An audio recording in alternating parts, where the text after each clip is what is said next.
Hello বন্ধুরা, কেমন আছো সবাই? আশা করছি সবাই খুব ভালো আছো আর আমরাও ভীষণ ভালো আছি। সো এই দিন ছিল 1 ডিসেম্বর 2024। আমরা সবাই মিলে বেরিয়ে গেছিলাম রিওর হেয়ার কাট করাতে। হ্যাঁ, রিওর ফার্স্ট হেয়ার কাট ছিল ওদিন। আমাদের এই বাড়িতে যেহেতু 19 মাসে চুল কাটার কোনো নিয়ম নেই, তো সেহেতু আমরা একটু দেরি করেই হেয়ার কাটটা করালাম। সো এই দেখো আমরা সবাই রেডি হয়ে গেছি আর চলো যাওয়া যাক। রিও তো ভীষণ এক্সাইটেড যাওয়ার জন্য, আমার মুখের দিকে তাকিয়েছিল। তো ওকে বলা হয়েছে চুল কাটা হবে, তো তার জন্য। আর ও এখানে ওর জেঠুকে দেখো টাটা দিচ্ছে, বলছে আমি হেয়ার কাট করাতে যাব, তুমি যাবে জিজ্ঞেস করছিল। তো যাই হোক, রিও সবার সাথে খুব এরকম করে কথা বলে। আর এই যে রিওর পাপা এখানে একদম রেডি। আমরা সকলেই একটুখানি এথনিকভাবেই সেজে নিয়েছিলাম। রিও এখানে পিসি ঠাম্মিকে টাটা করছে, ওর জলদাদাই পিসি ঠাম্মি সবাই রয়েছে এখানে, সবাইকেও বলতে বলতে যাচ্ছে যে আমি হেয়ার কাট করাতে যাচ্ছি। সো রিও এত এক্সাইটেড ছিল জন্য আমাদেরও ভীষণ ভালো লাগছিল। চলো এখন বেরোনো যাক। আর এখানে সবাই বসে গেছি, পেছনে মাও কিন্তু বসে গেছে, একদম সবাই রেডি। এই যে মা, আমরা এখন যাচ্ছি। যদিও আমাদের একটুখানি লেটই হয়ে গেছিল, তোমরা জানোই আমরা কোথাও বেরোতে গেলে যে টাইমটা ফিক্সড করি সেই টাইমে আমরা কেউই বেরোতে পারি না। আলটিমেটলি আমরা তো বাঙালি, কি তাই না? একটু লেট তো হতেই হবে। তার মধ্যে রিও যা জামা পরা নিয়ে যা করে, বাবারে বাবা, ওকে জামা পরিয়ে কোথাও নিয়ে যাওয়াটাই বড় কথা। আর এই দিন আকাশটা কিন্তু খুব সুন্দর ছিল, একটু মেঘলা ওয়েদার ছিল না, একটু কুয়াশা ছিল না, খুব সুন্দর ওয়েদার ছিল। আর তার জন্যই দূরের ওই পাহাড়টাকে দেখো কি সুন্দর দেখা যাচ্ছিল। আর জানি না ক্যামেরায় কতটা তোমরা বুঝতে পারছো, বাট চোখে আমরা অনেক সুন্দর করে দেখতে পেয়েছি। আর এই দেখো আমরা প্রায় পৌঁছেই গেছি বানেশ্বর মন্দিরের কাছে। এখানে অ্যাকচুয়ালি আমার চুলটা মানে রিওর চুলটা দান করার খুব ইচ্ছে ছিল অনেক ছোট থেকেই, তো সেই জন্যই আমরা এখানে চলে এসেছি। আর সবাই মিলে হেঁটে হেঁটে এখন যাচ্ছি। রিওর পাপার হাত ধরে যাচ্ছে, বাট যেতে যেতে এখানে গাড়ির দোকান দেখেছে, বাস ওই গাড়ির দোকানে ঢুকে পড়েছে। আমরা ঢুকে গেছি মন্দিরে। আর ওই দিন না অনেক বাচ্চাদের চুল কাটানো হয়েছিল। সেদিন রিও চুল কাটাতে গেছিল, অনেক বাচ্চারা এসেছিল, প্রতিদিনই হয়তো এত বেবিরা থাকে। যাই হোক, এই দেখো রিওর চুল কাটা হচ্ছে। আর রিওর হেয়ার গ্রোথ খুবই কম, খুব অল্প পরিমাণে চুল ওর মাথায়, বরাবরই ছোটবেলায় একদমই ছিল না। কিন্তু একটা অবাক কাণ্ড কি জানো তো, আমরা সবাই অবাক হয়ে গেছি যে রিও একটুও দুষ্টুমি করেনি। মানে এত সুন্দর করে চুপ করে বসেছিল, মাথাও নাড়ায়নি, কিচ্ছু না। মানে আমরা ভাবতেই পারিনি যে ও এত সুন্দর করে বসে থাকবে। অ্যাকচুয়ালি হয়তো অনেক বেশি এক্সাইটেড ছিল এই বিষয়টা নিয়ে, তার জন্যই। দেখো কেমন করে দেখছে আর কি বলছে। এই সামনে থেকে রিওর চুলটাকে একদম ঘেঁচাত করে কেটে দিয়েছে আর মুখটা কেমন করে রেখেছে। আমাদের ভীষণ ভালো লাগছিল।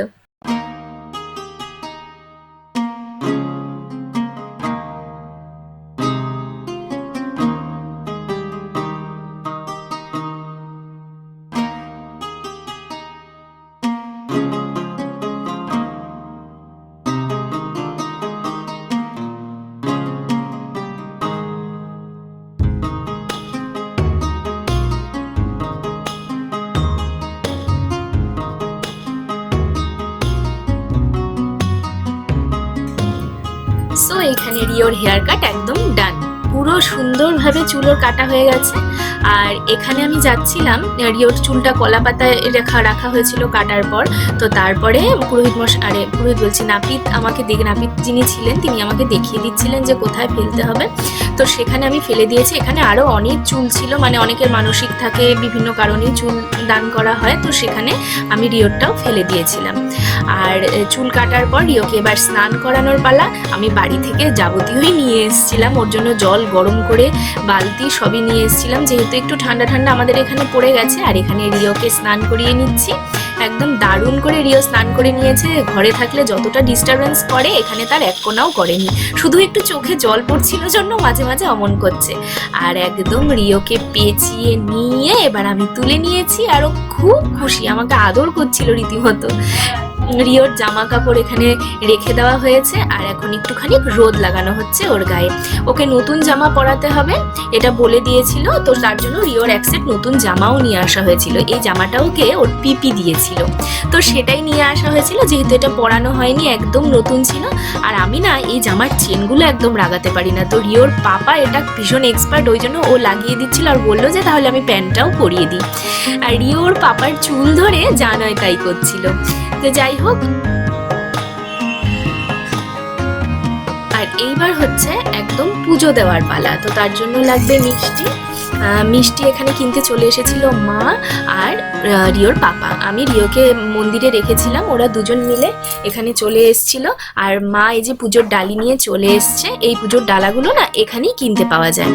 আর দেখো আমার অবস্থা, এত জোরে জোরে রিও দৌড়চ্ছে যে আমি ওর পেছন পেছনই দৌড়ে যাচ্ছি। এই জায়গাটা যথেষ্ট উঁচু, আর এখান থেকে যদি রিও পড়ে যেত তাহলে কি হতো বলো তো।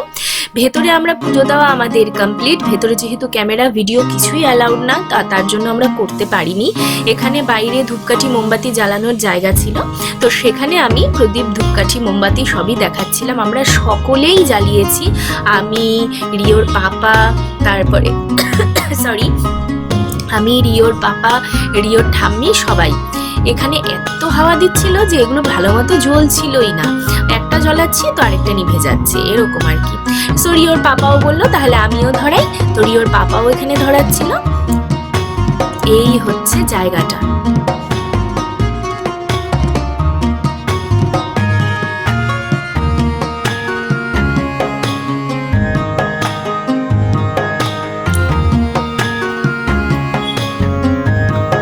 এই হয়ে গেছে সমস্ত কিছু আমাদের ডান।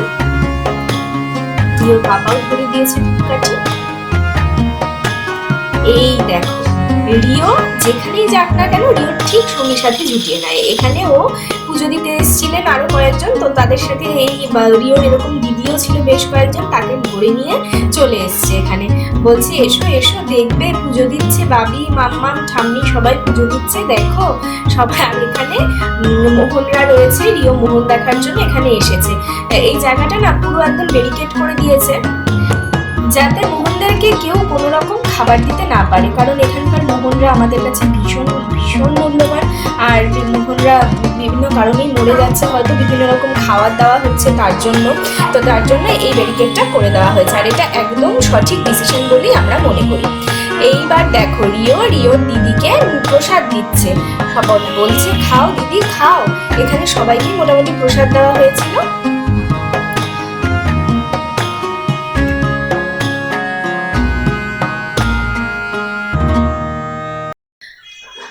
আর এইবার আমাদের বেরিয়ে আসার পালা।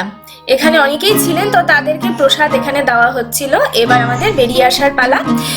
চলে এসছি আমরা বেরিয়ে, আর এখানে রিও বেরোনোর মুখে দেখে ফেলেছে একখানা বিশাল বড় ডগি। তো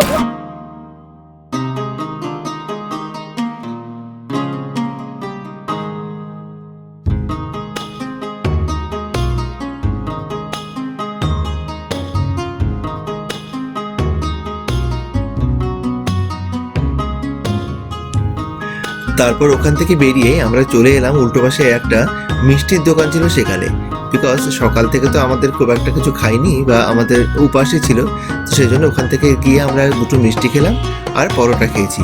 বানেশ্বরের পরোটা খুব ফেমাস, তো এই দেখো পরোটা খেতে খেতে তার ওখানে খেলনাবাটি কেনার কোনো প্রয়োজন হয়ে গেছে। একদিন গাড়ি লাগতো, এখনও গাড়িই লাগে, বাট ওখানে একটা রান্নাবাটির সেট দেখেছে, রান্নাবাটির সেট থেকে তার সেটা খুব পছন্দ, আর তার স্বামীও তাকে সেটা কিনে দিয়েছে। সে হাতে নিয়ে খুব খুশি, আর আমরা ওখান থেকে রওনা হয়ে গেছি বাড়ির পথে। এখন আমরা তখনও বানেশ্বর থেকে বেরোইনি, বানেশ্বরের মন্দিরের আশপাশের রাস্তা দিয়ে আছি। আর এই হলো সেদিন বিকেল 4:30 ছবি।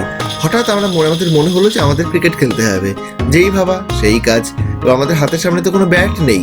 হ্যাঁ, বলটা তখনই কিনে নিয়েছি পাশের দোকান থেকে, কিন্তু ব্যাট নেই বলে আমাদের এই দেখো একটা লাঠি, যে লাঠিটা দরজায় ইউজ হয়, সেই লাঠিটা আমরা ইউজ করেছি ক্রিকেটের জন্য। আমরা 4 জনে মিলে ওই আবার জয়েন হয়ে গেল, একজন সম্বিত জয়েন করলো। আর এখানে আমার এক্সাইটমেন্ট দেখো নেক্সট লেভেলের, মনে হচ্ছে বিরাট কোহলি মনে হয় ফিল করছে আমার এক্সাইটমেন্ট দেখে। তো যাই হোক, ঘরের সামনে যে ছোট জায়গাটা, সেখান থেকে গাড়িটা ওই বাইরে বাইরে বের করে রেখেছি। বের করে রেখে আমরা এখানে বসে গেছি ক্রিকেট খেলার জন্য, পুরো ব্যস্ত হয়ে গেছি। বাট এতদিন পরে খেলার পরে খেলাটা কিন্তু খুব ইন্টারেস্টিং হয়েছিল আর জমেও ছিল এক পুরো। হ্যাঁ, এটা আলাদা কথা, সেদিন রাত্রিবেলা আমাদের প্রত্যেকেই হাতে ব্যথা করেছে এতদিন পরে খেলার ফলে। বাট কি করব, ক্রিকেট তো খেলতেই হয়, ক্রিকেট তো একটা প্যাশন। আর দেখো বলটা পাশে গিয়ে ড্রেনে পড়ে গেছে। আমাদের ছোটোবেলায় বল যখন ড্রেনে পড়তো সেখান থেকে তুলে এনে দুটো ড্রপ দিয়ে আমরা খেলতে শুরু করতাম, তখন হাইজেনিক বোধের অত অনেক ব্যাপার স্যাপার ছিল না। এখন যেহেতু আমরা ব্যাপারটা নিয়ে খুব কনসাস হয়েছি, সেই জন্য জলে যতই ড্রপ দিই না কেন আমাদের সবার কিন্তু পুরো জামা কাপড় ছাড়তে হয়েছিল। আর রিমা তো আমাকে পুরো স্নান করিয়ে তারপরেই ঘরে ঢুকতে আমাকে এন্টার করতে করেছিল, পারমিট করেছিল।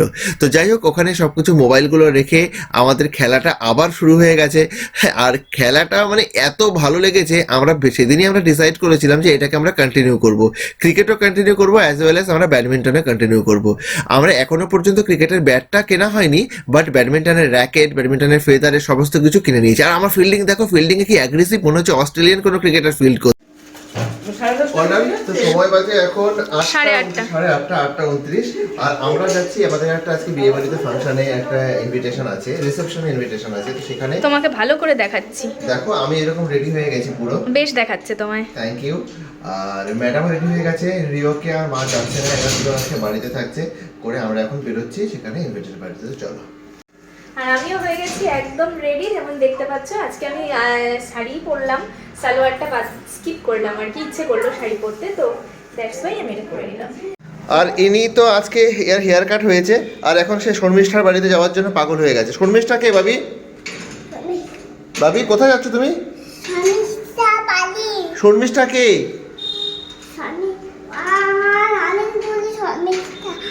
শর্মিষ্ঠা তোমাদের পরিচিত শর্মিষ্ঠা যদি কেউ থেকে থাকে তোমরা ডেফিনেটলি কিন্তু কমেন্ট করো। চলে এসেছি রিসেপশন পার্টিতে আমরা এখন। আর এ হচ্ছে আজকের ব্রাইড, বেশ সুন্দর দেখতে, ওর সাজটাও খুব সুন্দর হয়েছে। আর সেখানটায় আমি দাঁড়িয়ে আছি, আমি কি বলছিলাম সেই মুহূর্তে সেটা আমার আর খেয়াল নেই, তবে কিছু একটা হয়তো খুব বেশি কোনো বিষয়ে কনসার্ন ছিলাম। যাই হোক, ভেতরটা খুব সুন্দর করেছে। আর এই যে ম্যাডাম তো পেয়ে গেছে ওর মাস্তুতো বোনকে, যার খুব সামনেই বিয়ে, তো তাকে ঘিরে আমরা সব খুনসুটি করছিলাম, পাশে বৌদি। অলরেডি আমাদের তো হয়ে গেছে ডিনার করা, আর এখন খানিকক্ষণ বসে আছি। অ্যাকচুয়ালি এখন বাজে 9:36, তো সেই জন্য চলে যাবো, এক্ষুনি চলে যাবো, ঘুরেই যাচ্ছিলাম, এক্ষুনি চলে যাবো। রিও আছে বাড়িতে, আর রিও খাওয়া হয়নি, এখন গিয়ে আমরা ভিডিও